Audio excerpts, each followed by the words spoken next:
Hello students, अब हम इस वीडियो में एक नया कंसेप्ट क्लियर करेंगे जो है torque on electric field in an uniform electric field. Torque on an electric dipole in an uniform electric field. किसी एक समान विद्युत क्षेत्र में रखे वैद्युत द्विध्रुव पर लगने वाला बल युग्म का आघूर्ण।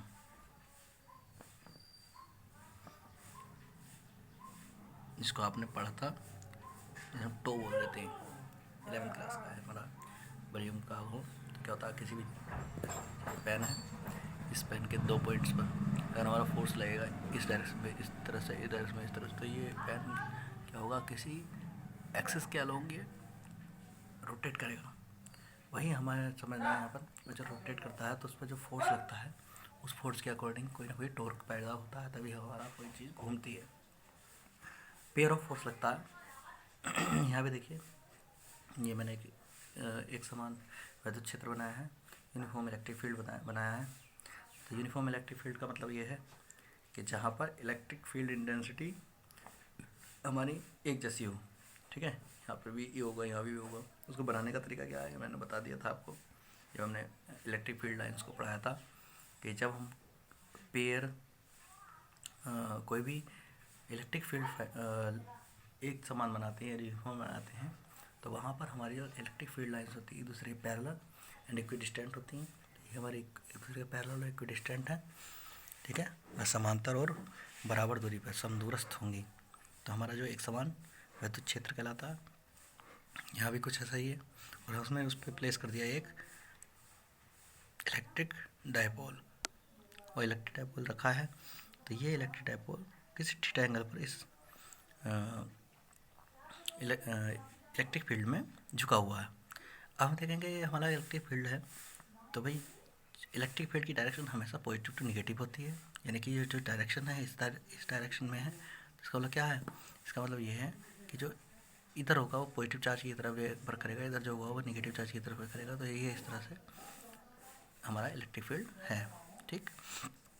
तो ये हमारा नेगेटिव चार्ज है इलेक्ट्रिक डायपोल का, ये हमारा पॉजिटिव चार्ज है। ये जो इलेक्ट्रिक फील्ड होगा इस डायरेक्शन में, इस पर एक फोर्स लगेगा जो कि होगा F=QE। इसको हम पहले पढ़ चुके हैं कि इसी इलेक्ट्रिक फील्ड में कोई चार्ज Q होता है तो उस पर जो लगने वाला फोर्स होता है वो F=QE होता है, ठीक है। इसी तरह से इधर भी, यानी कि पेयर लग गया, और जब पेयर किसी चीज़ पर लगता है तो वो एक मोमेंट पैदा करेगा, ठीक है। इसको घुमाने का प्रयास करेगा, तो ये जो घुमाएगा वो किसी न किसी एक्सिस के अलोंग घुमाएगा। तो मान लीजिए ये हमारी वो एक्सिस लाइन है, ठीक है। और इस एक्सिस लाइन की यहाँ से जो लेंथ है ये भी थीटा ही हो जाएगा। और जो हमारी, अगर हम इसको फाइंड आउट करना चाहें तो 2L sin थीटा हमारी ये फाइंड आउट हो जाएगी। देखिए ये हमारा हाइपोटेनस है 2L, ये एंगल है थीटा, और ये हमारा है परपेंडिकुलर। तो परपेंडिकुलर हाइपोटेनस क्या होता है, sin थीटा। तो जब हम यहाँ फाइंड आउट करेंगे परपेंडिकुलर को तो आएगा 2L sin थीटा, ठीक है। तो यहाँ पर बड़ा सिंपल है, the force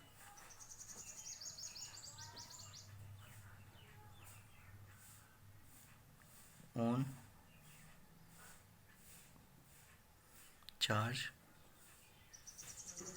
due to uniform electric field E क्या होगा, F= होगा QE, ठीक है। हैंस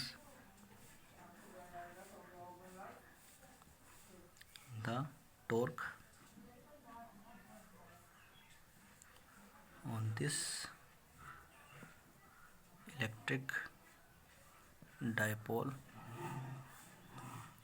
क्या होगा, विल बी τ होगा force on one end into perpendicular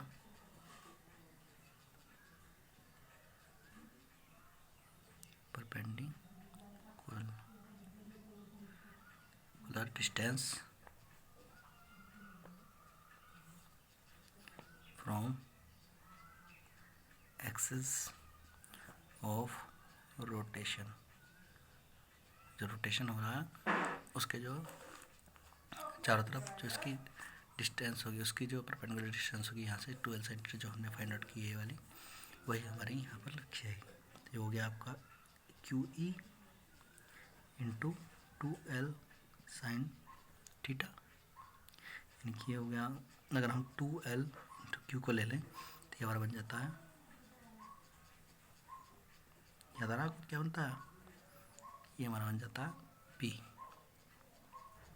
तो ये हमारा हो गया E into P sine theta. उसको सही से लिखेंगे तो टो इजिकल टू हो जाता है पी ई साइन थीटा।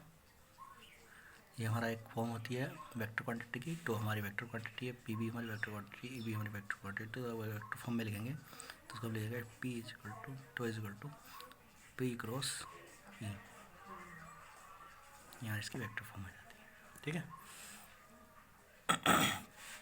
थोड़ा और समझेंगे हम इसको। अगर हम यहाँ पर एक tau is equal to P E sine theta से अगर हम थीटा को 90 डिग्री कर दें, यानी कि साइन थीटा को 1 कर दें, तो हमारा टो जो होगा वो मैक्सिमम होगा। देखिए समझने की कोशिश कीजिए, यहाँ पर अगर हम इसको इस तरह से खड़ा कर दें, इसके परपेंडिकुलरली ड्रा करें, तो ये फोर्स सबसे ज़्यादा लगेगा। ठीक है, इस तरह से घुमाने का प्रयास करेगा तो यहाँ पर टॉर्क जो है सबसे अधिक लगता है। ठीक है, तो हमारा टो मैक्सिमम जो है वो बन जाएगा P इंटू ई के equal.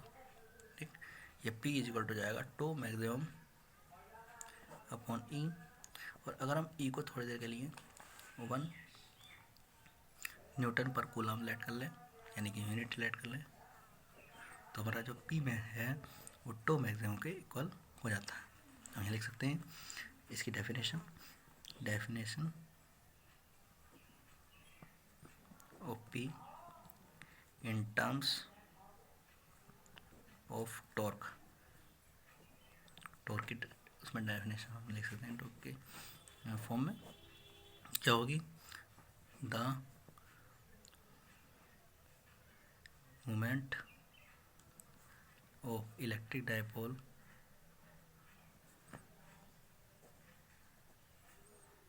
is equal to that maximum torque which is produced on dipole electric dipole due to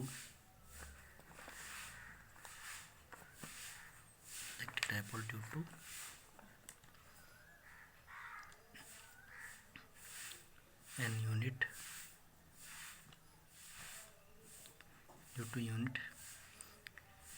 electric field, unit uniform electric field when the dipole is placed perpendicularly.